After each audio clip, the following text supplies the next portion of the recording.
Hello everyone. Through this video, we are going to understand the nature of Indian Constitution. Beginning with the understanding of the Indian Constitution, it is important to know that what are the categories into which constitutions are generally divided into. And for this matter, there is a leading constitutional scholar named K.C. Vieira, who in his book Modern Constitution has discussed these major categories into which constitutions around the world can be divided into. So he says that there can be written constitutions or unwritten constitutions, and Britain is the only surviving example of the unwritten category of constitutions. Then there is flexible constitution or rigid constitution. Now, constitution which are easily amendable are called as flexible, whereas those constitution which are extremely difficult to amend are called as rigid constitution. Then there are federal constitutions. Federal constitutions are those when where the legislative power or the governing power is divided into several hands as against a single body. So, for example, the United States has a group of various states which govern the country, whereas unitary constitutions are those where there is a concentration of power. One single head of the body governs all the states. For example, in France and Sweden, one single body is governing whole of the country. And there is one another category called as confederate constitution. Now, confederate constitution is a old category of constitution where there were several independent states which united into to form a confederate. Now that concept of confederate has developed into concept of federal constitutions. So earlier in 1600 century, the United Netherlands and several other countries followed the concept of confederate constitutions. So let us see what is the meaning of a federal constitution, because we will be studying, we'll be emphasizing more on federal constitution and unitary constitution so as to understand the nature of Indian constitution.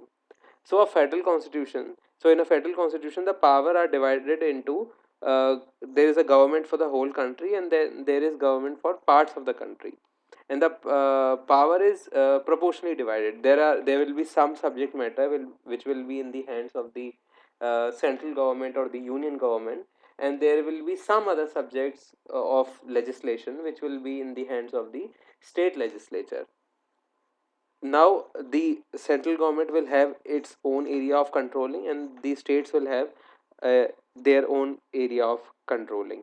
And one important feature of federal constitution is that neither the union government is subordinate to the state government, or the state government is subordinate to the central government. And because of this reason, we will come to know that Indian constitution is not totally federal in nature. So this is the basic idea of a federal constitution, that there is a division of power between the central government and the state government, or the union government and the subordinate divisions of the government, and accordingly lawmaking and administration of the country is done. Next is unitary constitution. In unitary constitution, there is one legislature which governs the whole country. The legislature of the whole country is the supreme law making body in the country, and it can permit other legislature to exist and to exercise their powers, but it has a right in law to overrule them.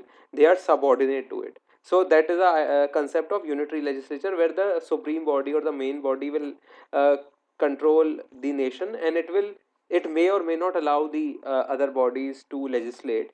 And even if it is allowing the other bodies to legislate, it will still have the power to take back the power, or to control, or to overrule their law. So that is why we will see that Indian constitution is a mix of federal and unitary constitution. Now, why we say that? First of all, we have to study Indian constitution to three categories. First, as a federal constitution, then as a unitary constitution, and then we will finally conclude that Indian constitution is quasi-federal. So, firstly, why Indian constitution is federal in nature? Because there are division of legislative powers. and Article 246 provides for the same. It says that the matters in the seventh schedule, and those matters which are in list 1 of the seventh schedule, will be union list, will be matters of the union list. It means that on those matters the union government is competent to make the laws. Then there is second list, which is the state list, and on the matters contained in the state list, the state legislature is competent to make laws. And then there is again a third list called as concurrent list, on which both the central government and the state government are competent to make laws. So this is the main example of why we say that Indian constitution is federal in nature, because there is a division of power between the central government and the state government, and there are distribution of subject. It is not that the subjects are overlapping in the list. There are different subject in all the list, and accordingly they are given to either the central government or the state government, or either they are given to both. Why we say that Indian constitution is unitary in nature? Because we can see in different places in the Indian constitution that central government has a power to take back the power. For example, there is this article 248.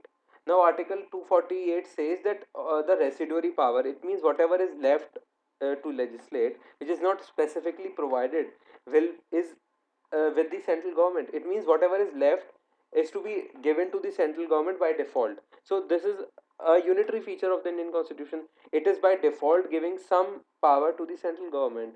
It could have given it to the state government also, but no, it is given to the central government, because we have a centralizing tendency in the Indian constitution. Then Article 249 says that the Parliament has power to legislate on states and on the matters which are contained in the state list. Although there is a specific procedure, it says that the Rajya Sabha will come to a resolution that in the national interest it is required that the parliament shall make laws for the states, and then the state has to agree, and then only the law can be made. But still there is a provision in the state government, then the central government has been given the power to legislate on state subject matter. So this is also another feature of a unitary constitution which is provided in the Indian constitution. Again, there is Article 250, which gives Parliament the power to legislate with respect to the states in case of emergency. And then there is again an extreme provision called as state emergency, where the whole lawmaking and the controlling of the state is given to the central government. So all these articles reflect that Indian constitution is also unitary in nature. It is not totally federal in nature, it is also unitary in nature. Article 248, 249, 252, 356, and there are some other provisions also. The main conclusion that we generally study, that why Indian constitution is quasi-federal, it is because that there are features of federal constitution also, and there are features of unitary constitution also. And this term, the quasi-federal, is not given in law. It was propounded by, with respect to the Indian constitution, it was propounded by the by Professor K.C. Vieira, who in his book Modern Constitution said that Indian constitution is quasi-federal in nature. He was discussing various constitution in this chapter, in this chapter, second chapter of his book, and he, while referring to Indian constitution, he says that if you look at the Constitution of India 1950, which sets up a quasi-federal constitution for India, you will find that the subject over which legislatures are to have authority are divided into three lists. There is a union legislative list, over which the legislature of the whole country has exclusive authority. There is a state legislative list, over which the state legislatures have exclusive authority. And there is a concurrent legislative list, over which both sets of legislatures have authority, with the proviso that state laws must in general give way to the laws of the central legislature on concurrent subjects if there is a conflict between them. And it is there in the constitution. It's in constitution it is provided that if a law has been made on a matter which is contained in the concurrent list, and both state government and central government have made laws, priority will be given to the central government law unless the state law has taken the assent of the president. So, because of such a feature, he says that Indian constitution is quasi-federal in nature because we have both features, federal as well as unitary feature. Thank you.